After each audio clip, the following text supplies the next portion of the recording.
তোমাদের আবার একটা গল্পের ডালি নিয়ে উপস্থিত হলাম।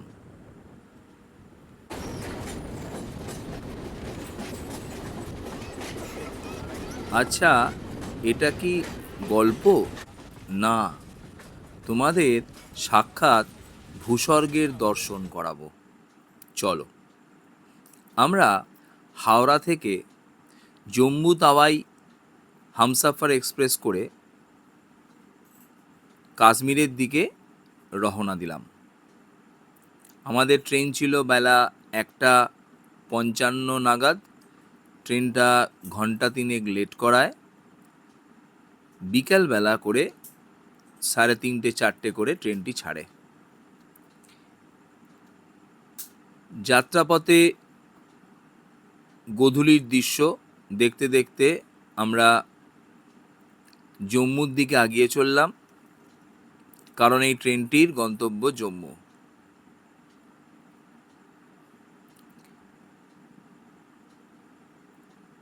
মাঠের ধারে এই রকম গাছপালা এবং গাছপালার মাঝে মাঝে যেন আপেলের ন্যায় সূর্য উঁকি দিচ্ছে।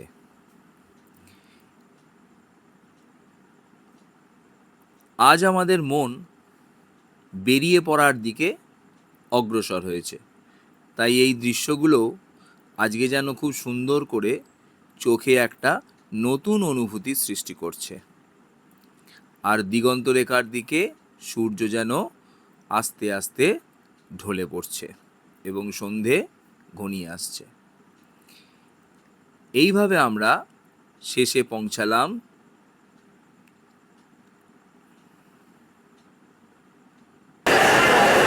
জম্মু স্টেশন। কোলাহলপূর্ণ স্টেশন এবং ভিড়ভাট্টায় ভর্তি। আমাদের মোট 36 থেকে 37 ঘন্টার জার্নি ছিল এই জম্মু আসতে। স্টেশনে লোকজনের পুরো প্যাকড আপ অবস্থা। এখান থেকে আমরা গাড়ি করে আমাদের জম্মুর একটা হোটেলে, যে ট্রাভেল এজেন্সির সাথে গেছিলাম, তারা সেই রাতটা আমাদের একটা হোটেল ব্যবস্থা করে দেয়। আমরা একটা ট্রাভেল এজেন্সির সাথে প্রায় 50 জন এই কাশ্মীর ট্যুর করেছিলাম। সকালবেলা উঠে গাড়িতে করে বেরিয়ে পড়ি এবং মাঝ রাস্তায় একটি পাঞ্জাবি হোটেল কাম ধাবা কাছে আমরা দাঁড়াই। সেখানে আমরা কিছু টিফিন করি এবং সেখানের যে অপরূপ দৃশ্য সেইগুলো আস্তে আস্তে তোমরা দেখো। এখনও কিন্তু কাশ্মীরের যে ছোঁয়া, সেই ছোঁয়া কিন্তু আমরা এখনও পাইনি। হয়তো এখানে বসে চা খাওয়ার একটা প্লেস আছে, এখানে বসে চা খাওয়া যায়। এটি একটি হাভেলি টাইপের, এখানে ভাড়া নিয়ে থাকা যায়। এখনও পাহাড়ে ঘেরা রাস্তা, চতুর্দিক আশেপাশে পাহাড়, তা সত্ত্বেও কাশ্মীরের যে সৌন্দর্য মনের মধ্যে একটা বাসা বেঁধেছিল, সেই সৌন্দর্যের আমরা কিন্তু হদিশ এখনও পেলাম না। নির্জন রাস্তা, বাস, আর আমরা 50 জন মতো যাত্রী। গন্তব্য 12 ঘন্টার বাস জার্নি, শ্রীনগর। রাস্তায় সুন্দর সুন্দর দৃশ্য।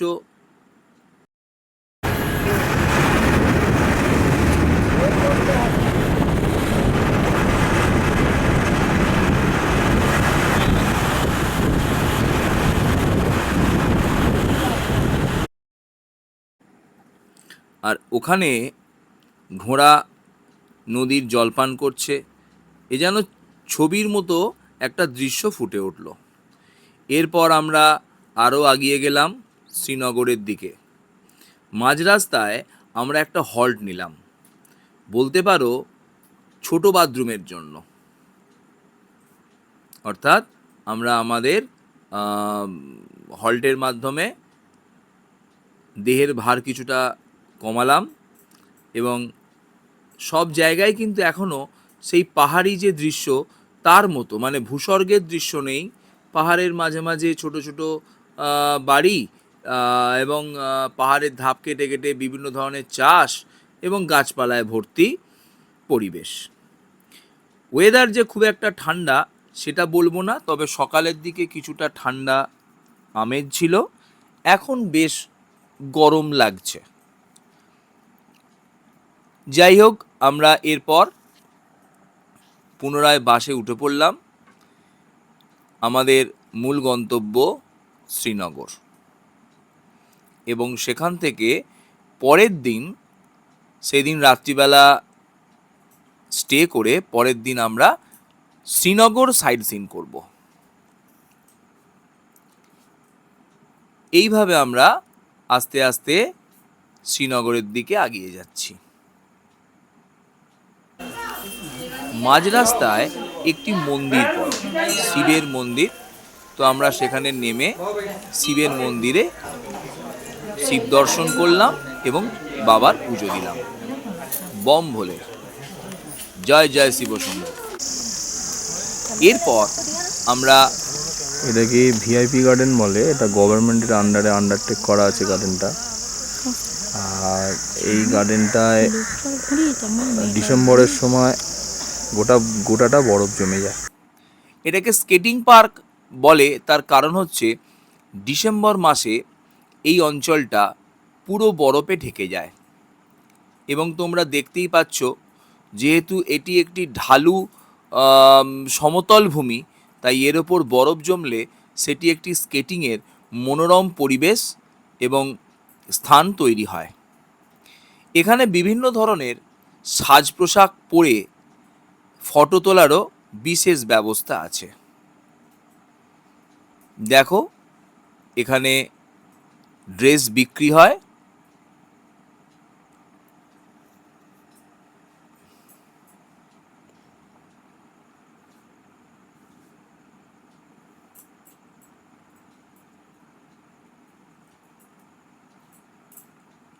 এরপর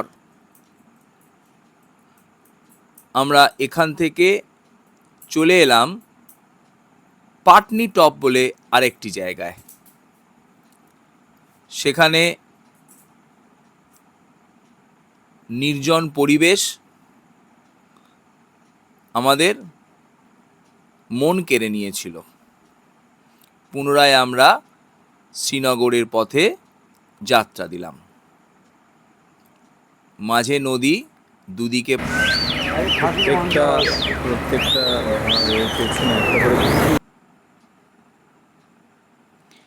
এখানে মাঝে নদী এবং দুদিকে পাহাড় যেন একটি পোস্টার তৈরি করেছে।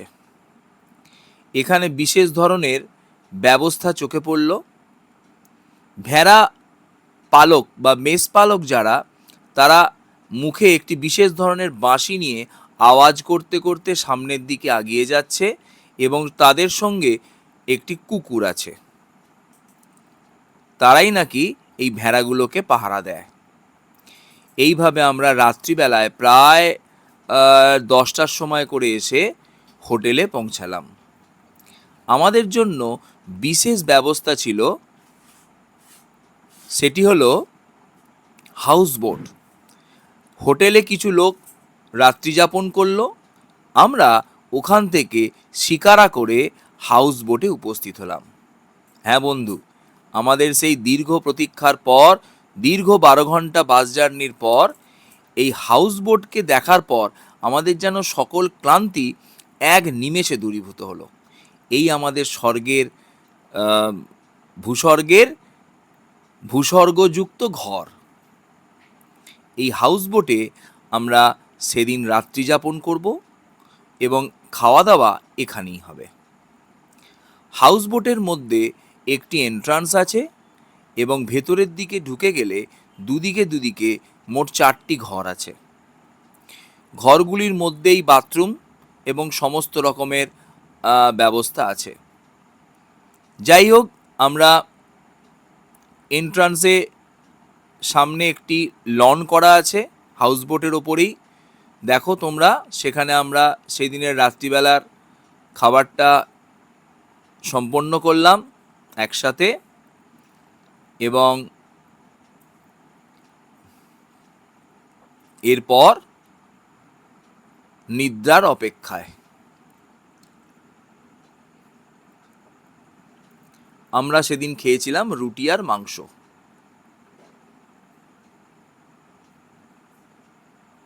রাত্রে তো পরোটা আর লুচির ভক্ত।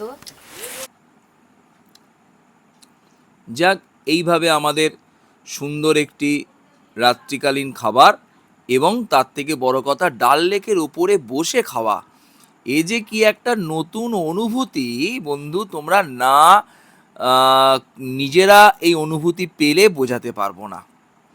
চতুর্দিকে কালো ডাল লেক, মিজমিজে অন্ধকার, আর টিপ টিপ করছে আলো, তার মাঝখানে আমরা আস্তে আস্তে আমাদের রাত্রের খাবার শেষ করলাম। সকালবেলা 7:15 নাগাদ আমরা উঠে এন্ট্রান্সের বাইরে যে লনটি আছে সেখান থেকে এই ভিডিওগুলো ক্যাপচার করছি। ডাল লেকের মধ্যে দিয়ে এই ছোট ছোট নৌকা করে বিভিন্ন সবজি বিক্রেতারা সবজি ঠাসাই করে এপার থেকে ওপারে নিয়ে যাচ্ছে। এগুলো শিকারা, এগুলো উপরের দিকটা ছাউনি থাকে, যেখানে রোদ্দুর বা বৃষ্টি হলেও যাত্রীদের কোনো অসুবিধা হয় না। এবং এই ছোট ছোট নৌকা করে যারা মাল নিয়ে যায় তাদের কিন্তু কোনো ছাউনি নেই, এগুলো কেবলই নৌকা। এবং এই নৌকায় ভালো করে দেখো বন্ধু, বিভিন্ন ধরনের শাকসবজি দেখো। তোমরা শালগম চেনো নাকি জানি না, ওই গোলাপি গোলাপি ঠাসা যে উঁচু মতো অংশগুলো আছে, শাঁকালুর মতো বা বিটের মতো দেখতে, ওগুলোকে শালগম বলে। এছাড়াও পালং শাক দেখতে পাচ্ছি, বাঁধাকপি দেখতে পাচ্ছি, আরও হরেক রকমের সবজির ভাণ্ডার। আমরা ডাল লেকের এই প্রান্তে আছি, এখানে বড় বড় গাংচিল যেন আকাশের মধ্যে নকশা এঁকে এঁকে ঘুরে বেড়াচ্ছে। আমরাও আমাদের ক্যামেরার লেন্সকে সেই নকশার দিকে স্থির করলাম। জলেও কিন্তু লেন্সকে আনতেই হলো, কারণ জলে ছোট ছোট পানকৌড়ির বাচ্চা ডুব দিচ্ছে এবং সাঁতার কাটছে তাদের নিজেদের মতো করে, যেন তাদের অনাবিল আনন্দে খেলে বেড়াচ্ছে। আমাদের ক্যামেরার লেন্স এটিও নজরবন্দি করলো। এইভাবে আমরা ওদিকে সূর্য প্রায় মধ্য গগনের দিকে উঠতে চলেছে, 8:30 মতো বাজছে। আমাদের এই শিকারা করে ওই পারে যেতে হবে। আমাদের ওই দিকে যে হোটেলটি ভাড়া নেওয়া আছে, যেখানে আরও যাত্রীরা আছে, সেখানেই আমাদের একসঙ্গে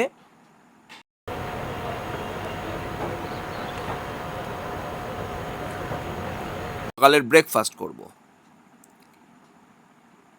আমাদের হোটেলটির নাম ছিল, আমরা দেখাচ্ছি এক্ষুনি, দেখো, সানশাইন। এগুলো শিকারা, এগুলো ভাড়া করে গোটা ডাল লেককে ঘোরা যায়। আমাদের এই হোটেল সানশাইন, এখানে আমরা আজকে ব্রেকফাস্ট করে আমাদের যে গন্তব্য লোকাল সাইট সিন, আমরা সেগুলো আজকে করতে যাব।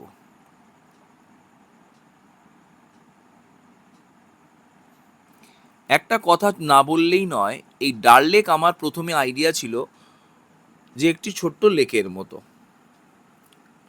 তো দেখো, এইটা আমাদের যে হাউসবোট, তার সামনের এন্ট্রান্স।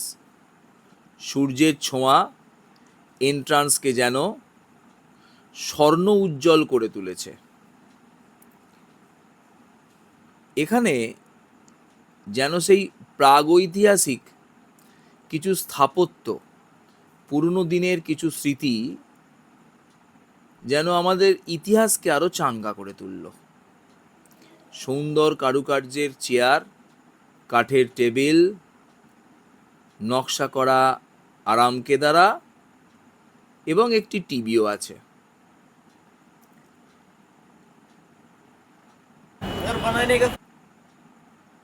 এরপর আমরা এখানে একটু ফটো শুটিং করে নিলাম। ওখানের যে ট্র্যাডিশন, যে ওখানের যে জামা কাপড় পরে, কাশ্মীরিদের জামা কাপড় পরে যে ফটো তোলা, সেগুলো আমরা একটুখানি তুললাম। थोड़ा बातें करो आपने। बात कुछ करने का नहीं है। क्यों?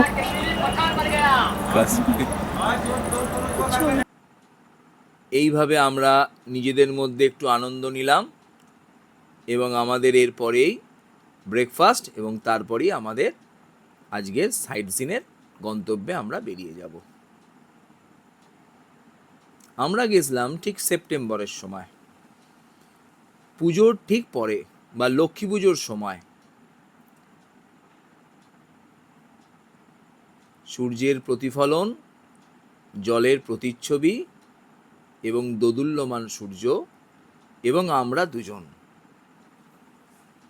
এই আমাদের কাশ্মীর ট্যুরের প্রথম দিন।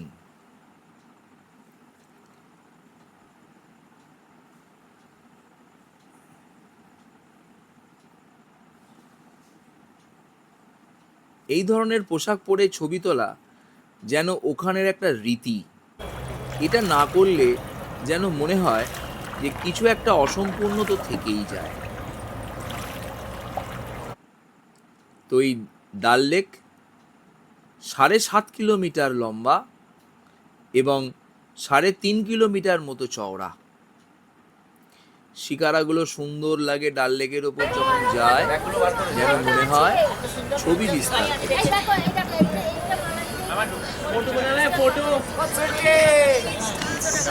এইভাবে আমরা শিকারা করে ওই পারে উপস্থিত হলাম এবং আজকের গন্তব্য আমাদের স্টার্ট হলো। আজকে আমাদের 3টে গার্ডেন ঘোরার কথা। প্রথম গার্ডেনটার নাম হলো চশমে সাই গার্ডেন।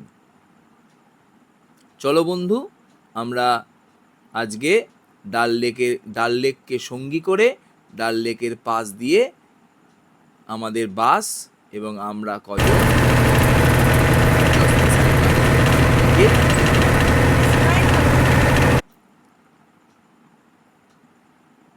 এই গার্ডেনে একটি ঝর্ণা আছে। যে ঝর্ণার জল কথিত আছে যে এই ঝর্ণার জল এতটাই বিশুদ্ধ যে এখান থেকে প্রতিদিন প্লেনে করে জওহরলাল নেহরুর জন্য, যিনি আমাদের প্রথম প্রধানমন্ত্রী ছিলেন, তার জল এখান থেকে যেত। সকালের যে জল ঝর্ণার, সেই জল প্লেনে করে তার দিল্লিতে আসতো তার খাবার জন্য। চলো তোমাদের সেই ঝর্ণার ছবি দেখাই। এর সাথে সাথে পাহাড়ে ঘেরা এই সুন্দর যে গার্ডেন, তোমরা তার দৃশ্য দেখো, ফুলে সাজানো। চশমা গার্ডেনের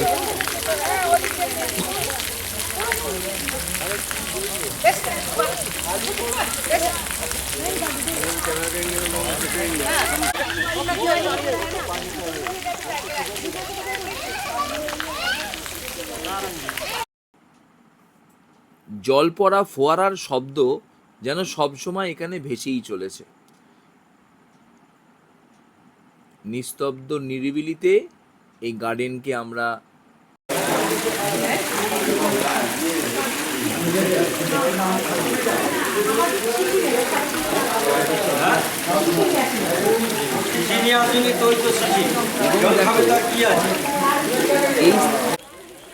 এই জল যেমন বিশুদ্ধ তেমন পবিত্র বলে মান্যতা আছে।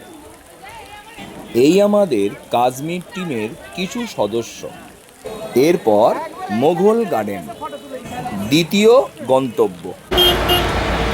এটা ঝাঁঝি পাতা কাটার জন্য এটা মেশিন, এরকম 30 মেশিন গোটা ডাল লেকে ঘোরে এবং এরা প্রত্যেক দিন ডাল লেকে পাতা ঝাঁঝি ভরে যাওয়ার জন্য, শ্যাওলা ভরে যাওয়ার জন্য এই ধরনের কাটার মেশিন তোমরা যেটা দেখলে সেটি প্রায় 30 থেকে 40টি কাটার মেশিন কন্টিনিউ এই কাজ করে চলেছে। ডাল লেককে পরিষ্কার করে চলেছে। আমরা আজকে যেখানে প্রথম ঢুকলাম চশমেশাই গার্ডেন থেকে আমরা এবার চলে এলাম মোঘল গার্ডেন। এটা তোমরা যেটা দেখছো সেটা মোঘল গার্ডেনের ছবি। মোঘল গার্ডেনও একটি বিশেষ স্থাপত্যের জন্য বিখ্যাত। এই গার্ডেনের সৌন্দর্য আগে আরও ভালো ছিল। ভারত পাকিস্তান যুদ্ধের পর এই গার্ডেনের মেনটেনেন্স কিছুটা লঙ্ঘিত হয় বলে আজ একটু রুক্ষ সূক্ষ্ম হয়ে পড়েছে।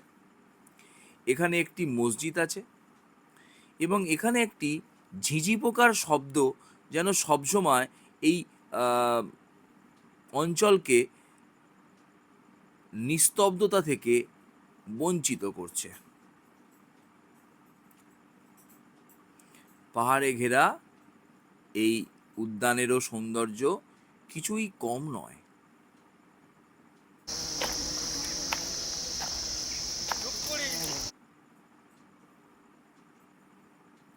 এইভাবে আমরা আজকে মোঘল গার্ডেন দর্শন সমাপ্ত করছি। চলো। এখানটা একদম উপরের দিকে মোগল গার্ডেনের বিশাল এরিয়া, বলছি এইটা ভেতরে প্রচুর জুড়ে, অনেক জুড়ে এরিয়া। যাবে না কি গো? এখানটা উপরে আমরা এসেছি। যাচ্ছি ঝিঁঝি পোকার ডাক, ওদিক থেকে নামাজের আওয়াজ আসছে, কারণ এখন 1:45 বাজছে দুপুর। এখানে অনেক ফোয়ারা আছে, কিন্তু আজ ফোয়ারাগুলো ঠিকঠাক পরিচর্যার অভাবে বন্ধ পড়ে আছে। এই ফোয়ারাগুলোর একসঙ্গে চলে এবং এদের লাইট অ্যান্ড সাউন্ড আগে হতো, তার দৃশ্য ছিল অপরূপ।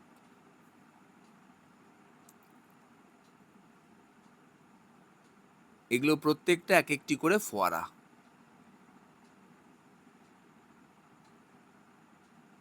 আর এখান দিয়ে একটি ঝর্ণার মতো বয়ে আসতো, যে ঝর্ণাটা এইখান দিয়ে এসে ওই ফোয়ারার কাছে এসে পড়তো, একটা অপরূপ সৌন্দর্য তৈরি করত।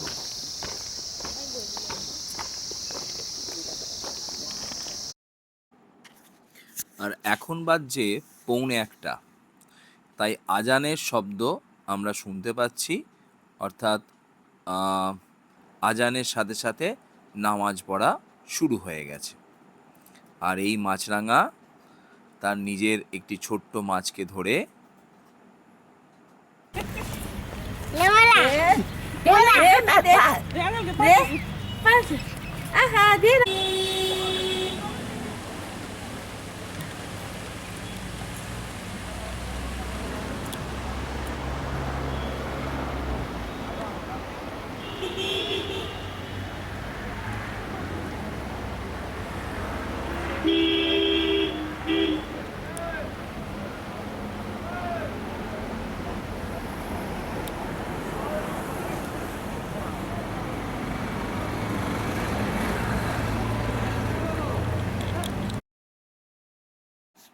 আর আজকে আমাদের মূল এবং শেষ গন্তব্য সেই শালিমার বাগ বা শালিমার গার্ডেন।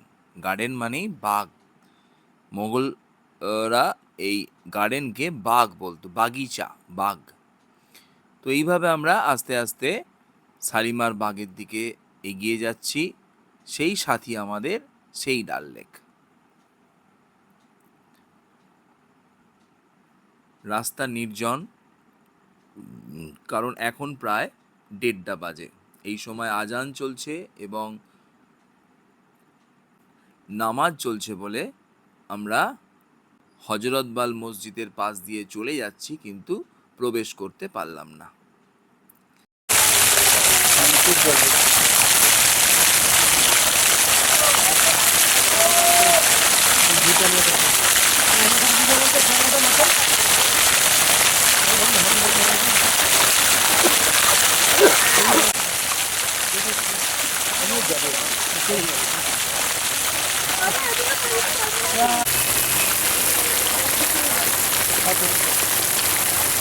হাত ধরো, হাতের পাটা দাও, কোনো অসুবিধা নেই, চলো।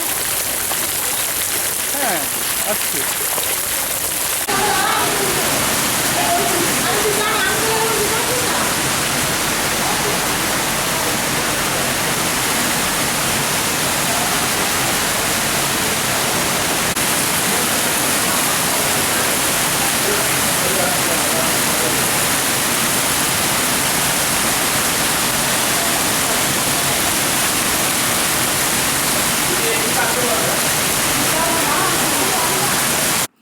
এইভাবে শেষমেশ আমরা শালিমার বাগে এসে পৌঁছালাম এবং এখানে কয়েক হাজার ফোয়ারা যেন শালিমার বাগে আমাদের আমন্ত্রণ জানাচ্ছে।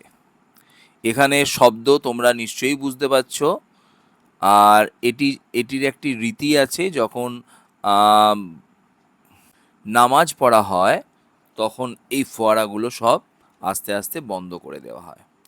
এই ফোয়ারাগুলো যেখানে চলছে সেখানে একটি ছোট্ট জলাশয়ের মতো সৃষ্টি হয়েছে। এই জলাশয়ে দেখো তোমরা কত সুন্দর সুন্দর ছোট্ট ছোট্ট পাখিরা নিজেদের চান করে দেহের তাপকে, দেহের তপ্ত অবস্থাকে শীতল করে নিচ্ছে। এবং এই জলাশয়ের এখানে দাঁড়িয়ে সবাই ফটো তুলছে, আমরাও তুললাম এবং সেই ছোট ছোট ঢিপির ওপর দাঁড়িয়ে ফটো তুলতে হচ্ছে।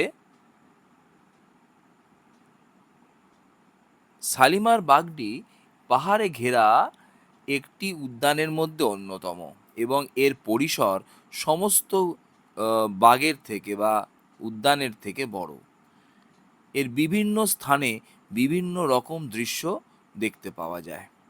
এটি একেবারে ভেতরে চলে এলে এই গার্ডেনের এই দৃশ্য প্রকাশ পায় এবং এখানে থাকারও বন্দোবস্ত আছে। যেখানেই দেখি শুধু ফুল আর ফুল আর বড় বড় গগনচুম্বী গাছ। এই অপরূপ দৃশ্য আরও ভালো হতো যদি পাহাড়ের মাথায় বরফ থাকতো। এই বরফ আমরা কেবল ডিসেম্বরে, জানুয়ারি এবং ফেব্রুয়ারি এই 3 মাস খুব ভালো করে দেখতে পাই।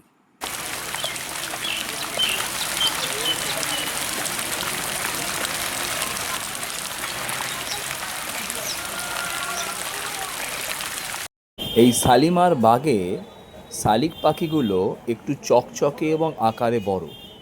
একে গ্লগার নিয়মও বলে এবং চানের দৃশ্য সত্যিই বিরল।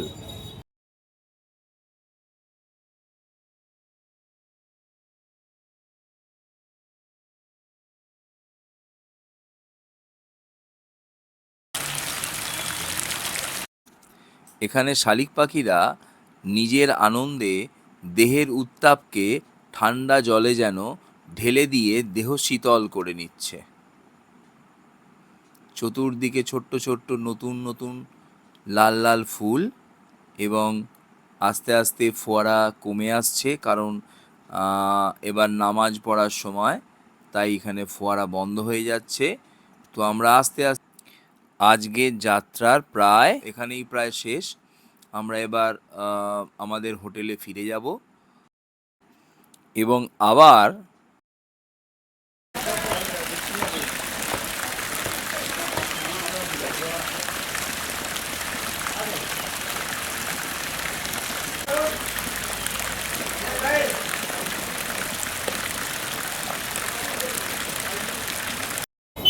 ফোয়ারাগুলো এবার বন্ধের মুখে ধীরে ধীরে তাদের তীব্রতা কমিয়ে ফেলছে।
এরপর আমাদের যাত্রা কাল থেকে অন্য কোনো স্থানে অন্য কোনো উদ্দেশ্যে।